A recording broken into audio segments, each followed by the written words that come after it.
Hey guys, real quick before this video starts, I have to let you guys know that this video is brought to you by Pyre Gaming Supplements. Use code GOLDEN for 15% off all products through October. And without further ado, let's get into this video. See you guys there.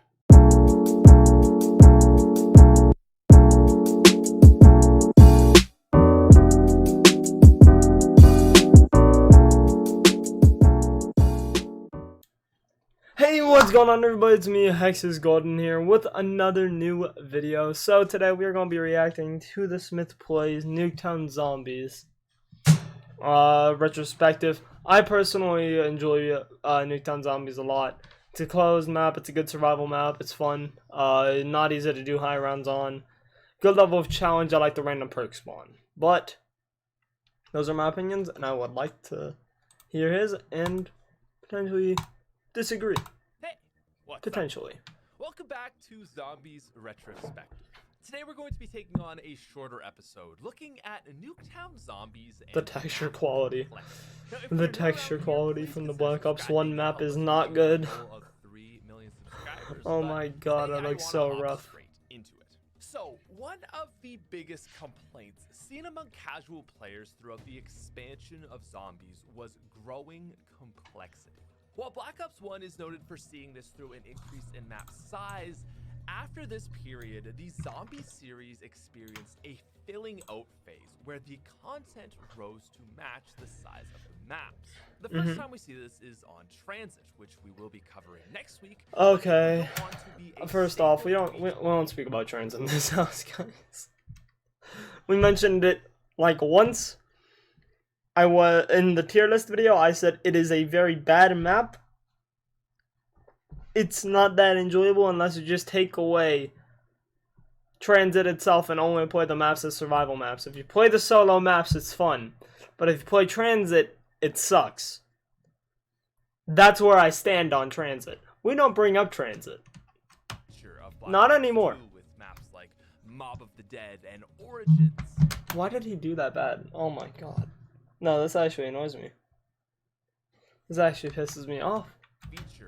Wait, hold on. Why did he do that? Mob of the Dead. Mob of the Dead, that's Origins. And then that's Mob of the Dead. I think he just reversed it in editing. Oh well. Happens. Both praised and criticized of their high complexity.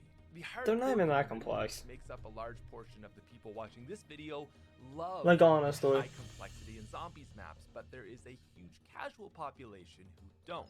But unlike Black Ops 3, I'm in that casual. Okay. I know, I keep on pausing it. I'm going to try doing that less throughout the video, but I like complex maps. Until they hit a certain level. I like Origins. I like Mob. I like that complexity. Once it hits, not Gorod, I can't think of some of the last. Black Ops 4 level was just fucking stupid. Like, you gotta know everything in order to do one thing. And it was the dumbest thing ever. So, I don't know. As long as it doesn't get to that point, I'm fine with it. I'll gladly play the map and I'll try getting to an Easter egg. I still suck with Easter egg runs, but I'll try. Unless the complexity is so difficult. But yeah, I do know got a lot of casual players that will not play complex maps.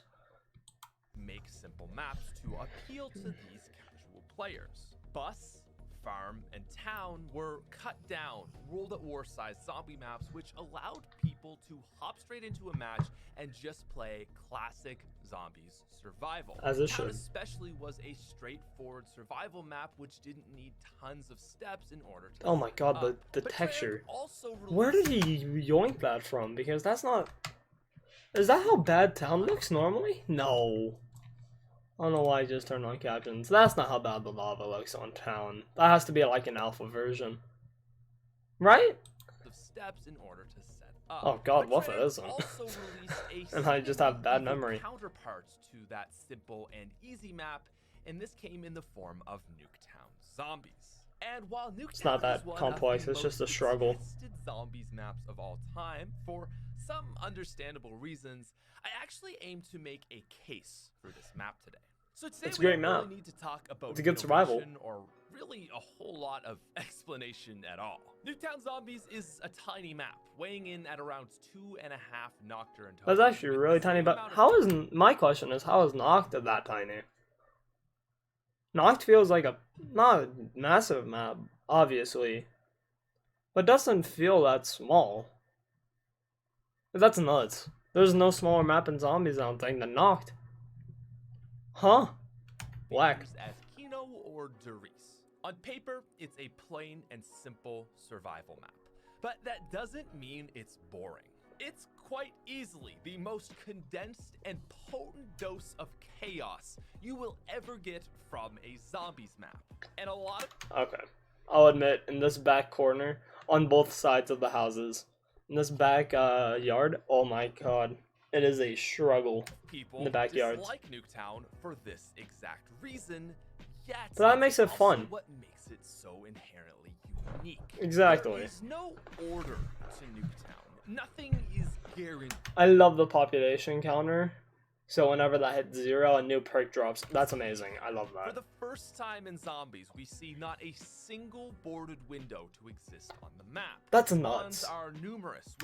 That's actually nuts. Not a single boarded window. That isn't it like one of the fastest spawn rates? It's not the fastest. I think that goes to Derice. But it's up there, I think. With every single nook and corner seemingly having one. Perks are not set, but rather they fall from the sky every 3 to 6 Which is rounds pretty in fucking a sick. random order, and some games will not spawn Jug until round 22. That what? And did I also mention it's one of the tightest maps to train on of all time? That's a good so thing, that's though. Nuketown described in a paragraph. It's simple, Sometimes. but not. Sometimes that's a good thing. A huge portion of the Zombies community dislike Nuketown because of this perk drop system and its old People hate random perk spawns. It's such a and it good also thing. doesn't really have a lot of content, and many just find there isn't a whole lot of replay value here. I think it's Okay, a map that's that is fair. overlooked and often entirely forgot about. That's being fair. Stuck in the shadow Not of the replayable transit in town. at all. And yet, despite all this, there. No. No, it's not stuck in the shadow. It's a better map than those. Well, actually, maybe not town. But it's a better map than Transit, obviously. I can hate Transit, as most of the Zombies community does. It's a fun map to play with friends. Other than that, no. This map, the only thing that I have against it that Transit has, slightly, is replayability. Because this game, I mean, the benefit of random perk spawn is that it makes it more replayable. Which is good. If it wasn't, it would be a one and done map. But like, you can keep on revisiting it because you'll never know what perk you're getting. You don't know what round you're getting to. It's just not a bad map. It's an okay map. Is actually a group of people who like Nuketown Zombies, and I don't think these people are crazy Here. at all. There is some real Here. value to this map, and let's shine a light on it. So as a standalone, Nuketown is understandably forgettable, and it's only really when This you add it soundtrack. to the entire Black Ops 2 lineup where it not only begins to shine, but also brings up the overall quality of Black Ops 2 Zombies. This I chose to is with my mic. because Nuketown adds range. I've often said before that Black Ops 2 Zombies is the best overall game, not because it has. I love Black Ops 2 necessarily Zombies. the It's my most personal complicated favorite maps, but Zombies because it game of provides all the time. player with the most unique number of experiences. So let's look at Black Ops 3 to contrast this. In terms of overall All the same. content, Black Ops 3 objectively has the better map. In my opinion, the content, the Ryzen Drac, I want to say Gorod. I might be wrong about Gorod. I barely played it. I've only played it like twice. I think they have elemental weapons. I know what the Ryzen Drac does. Not sure about Gorod, so don't quote me on that one. But it feels like it just was kind of at least when it comes to the Ryzen Drac, it felt like a worse, in my opinion, a worse version of Origins. Shadows is fun, a little challenging, but definitely fun, definitely replayable. I don't know why I'm going through this like it's a tier list. We already know my point of views. None of the Black Ops 3 maps are necessarily awful. There are some that I dislike way more than others. But, I mean, yeah, I want to hear his point. But Gorod Krovi, Horizon Drac, Shadows of Evil, Zetsubo Noshima, these maps all exist on the same frequency. They're Very heavily similar. storyline-based maps with deep levels of complexity and relatively similar difficulties. I feel like I'm going to Visually get and demonetized, thematically guys. These maps are very different. They actually all play very similarly. They have an He saved us from underlying demonetization. similar Jason Blundell energy to them. Yeah, it all feels the If you played a lot same, of Black Ops guys. 3, you know what I mean. It's not good. You could play one of them and you'll get an idea of what every other Black Ops 3 Zombies map I mean, that's just not a good thing. I would say that Black Ops 3 DLC falls in a similar boat, but to a lesser extreme case. I love Black Ops that. 1 certainly Radical. has range when you compare the DLCs to 5 and Kino. BO2, however, does this the best, and we'll be exploring this idea a lot throughout Black Ops 2 Zombies. No two Black Ops 2 maps are the same, and Nuketown is part of this. Nuketown Zombies is unique, and there is nothing in the entire Zombies catalog that can come remotely close to providing you with such an experience. So how does this map play? Well, it should obviously come without saying that Nuketown isn't for the Timmies out there. With no jug, no power weapon, tight trains, you gotta put the big pants on if you want to play this game. You gotta be a solid Nuketown Zombies Zombies player, can be a for ruthless sure. Map, and even small distractions will result in a down. I would describe single... I have one issue with this map. There's so many things you can get stuck on. It's almost like Voyage of Despair levels of there are so many tiny things that you can get stuck on that the zombies can just corner you because of it, and it's just such a nightmare.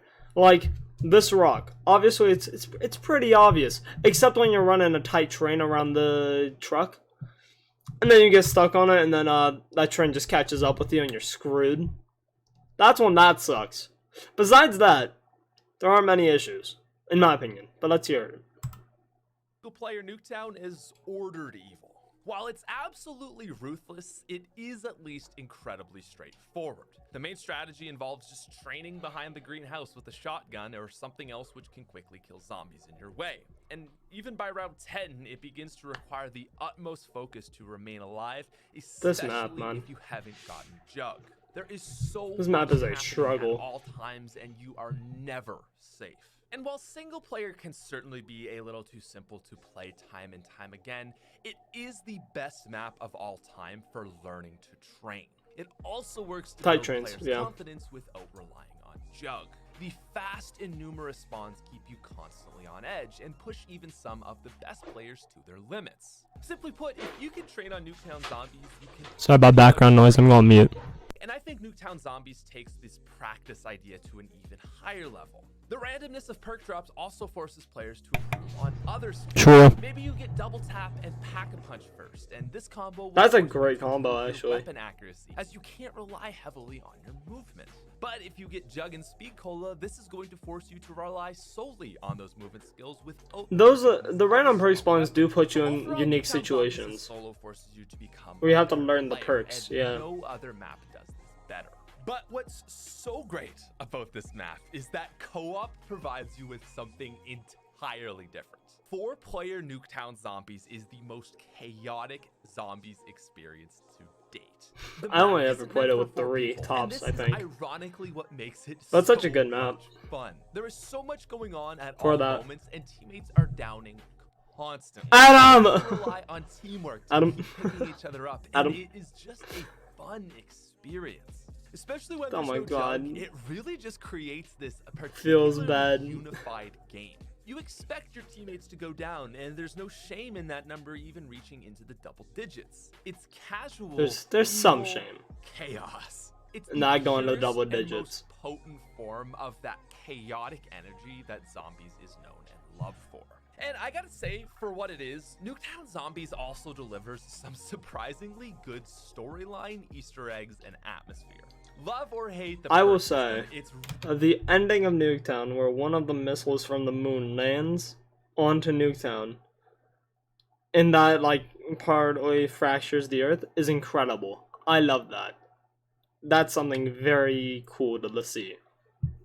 Really exciting to hear the nuke siren and see a perk come crashing down to the map. That's also cool. 3 Easter egg songs that is cool on this map. But on round 5, you can hear the green run bus, and if you knife the bunker, Marlton, who is part of the transit crew, can be heard. Best of all is the game. Here's my problem. I've never had that thing happen. I've knifed the bunker before, and I don't hear him, and I hate it. I'm like, you should be making noise, you fucking done. It's actually so annoying. It actually can be so annoying when that happens, but oh well. Games sets up We the move. map to coincide with the events of Moon from the previous game. Every couple of rounds, players can hear Richtofen working through his grand scheme until he gains control of the zombies on round 25. This then results in the zombies' eyes turning Oh, blue I did not and know that. in the mystery box song. Oh, And that's of so course, cool. Finally, when the player gets game over, one of the missiles that are sent from the moon in Black Ops 1 lands on Nuketown. That's actually You so literally cool. get to experience the moon Easter egg for a second time from a second perspective. And honestly, I think for a $5 DLC add-on, Nuketown Zombies didn't need to go this hard, but I'm grateful it Well, did. that's actually It's so an cool. afterthought The zombie map Richtofen that thing. somehow manages to have How did I a not better know that? storyline than Kino der Toten. So while Nuketown Zombies Oh, I is actually hate certainly that. I didn't not know in that. the upper tiers of all maps, storyline or innovation-wise, just like every other map in Black Ops 2, it serves a Ooh, purpose, Smith getting and close. That is why I appreciate it. Just think about all the Black Ops 2 maps. Oh, for that a was second. scary. Origins I'm not is scared. That was a giant, good challenging talk. quest map with extremely Oh, no. deep gameplay. Buried is a beginner quest map, great for learning That's fair. the ropes and attempting. I love Baird, but it is Mob of pretty the Dead solid. is It's a pretty easy cinematic map masterpiece once you with know what to do best on it. characters, storyline, and atmosphere. Die Rise is admittedly a horrible show, but serves as a great We hate Die ground Rise. attempt map. It's the worst map. Chaotic mess of a map Black that Ops somehow 2, manages to by make far. play Actually, probably all of fun, Black Ops casual besides Black Ops experience 4, with maybe. friends. Bus Depot mirrors Barebones. Oh, why would you Knock, do that? Farm Why would you go resembles back for it? Shinonuma and Varux, and Town is Oh. a condensed Kino or Jerice, quite easy and perfect for casual zombie survival. And That's fair. then, Nuketown Zombies fills the one missing void. A challenging survival experience, perfect for both casual hardcore players and teams looking for spice. Black Ops 2 It's really Zombies good benefits for from figuring the out how to strong train and all survival map that. as it adds to its range, and I think Black Ops 3 really suffered from not having anything like this. 5 of the 6 maps in that game are extremely complicated, and the only one that isn't isn't. is a remake. No matter Giant. who you are, sometimes you just want to train and chill rather than having to do 1,000 steps to open up Pack-a-Punch. Nuketown, and Town for that matter, give Black Ops 2 depth. Zombies needs both simplicity and complication to appeal successfully to all groups of players, and I think in the later games, I agree. Treyarch They lost missed that. this. And while Nuketown Zombies certainly is They the lost best that for map, sure. the game wouldn't be the same without it. It's a great supporting map for the series, and is my personal favorite small-scale survival map. It's not perfect, it's not deep, but it serves a purpose, and I really appreciate that it exists. My final rating for Nuketown Zombies is a 7.8 out of 10.